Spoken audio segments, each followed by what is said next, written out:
जय महाकाल भावांनो भावांनो, सकाळी सकाळी एवढं डेंजर काम लागलं ना, जाम व्हायचे काम आहे डायरेक्ट नाही का. कारण जे आपले नवीन CU2 वगैरे आलेले होते, ते CU2 सगळे आपल्याला ओपन करायचे होते नाही का.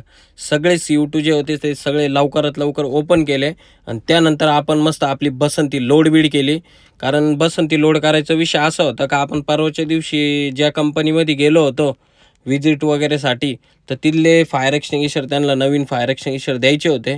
तर जास्त करून CU2 वगैरेच होते नाही का. तर फायनली आपण त्या कंपनीत गेलो आणि जेवढे पण फायर एक्सटिंग्विशर होते भावांनो, 20-25 जेवढे पण फायर एक्सटिंग्विशर होते, ते सगळे फायर एक्सटिंग्विशर हँगिंग वगैरे केले. त्यानंतर त्याला रिफिलिंगची डेट वगैरे दिली आणि गेलो मस्त दुसऱ्या कंपनीमध्ये नाही का. दुसऱ्या कंपनीमध्ये जायचं कारण असं होतं का, त्यांची होती सर्व्हिसिंग फायर एक्सटिंग्विशरची नाही का. ती सर्व्हिसिंग वगैरे केली आणि त्याच्यात आपल्याला फोन आला कॉलेज रोडवरून का, मला फोन आला, मला बोलले का म्हणे सर लवकरात लवकर या आणि फायर एक्सटिंग्विशर रिफिलिंगसाठी घेऊन जा. म्हटलं ठीक आहे सर, धन्य, काहीच विषय नाही, आलोच म्हटलो. आणि त्यानंतर काय फायर एक्सटिंग्विशर वगैरे घेतले आणि त्याच्यात आलाच सरांचा फोन का म्हणे घरी ये पटक्यान 2 मिनटं, 2 फायर एक्सटिंग्विशर आहे ते घेऊन जाय म्हणे रिफिलिंगला.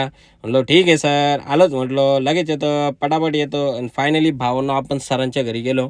तिथले 2 फायर एक्सटिंग्विशर उचलले आणि निघालो आपल्या ऑफिसच्या प्रवासाला नाही का. कारण ऑफिसला यायचं पण कारण असं होतं का, आपण बरेचसे MIDCमधून फायर एक्सटिंग्विशर घेऊन आलो होतो रिफिलिंग वगैरेसाठी.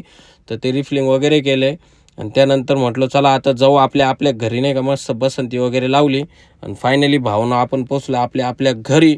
मस्त तोंड वगैरे धुतलं, मस्त जरा तोंडाला मस्त साबण बिबान एकदम एक नंबर दिसायला लागलो, काय मस्त फ्रेश झालो मग.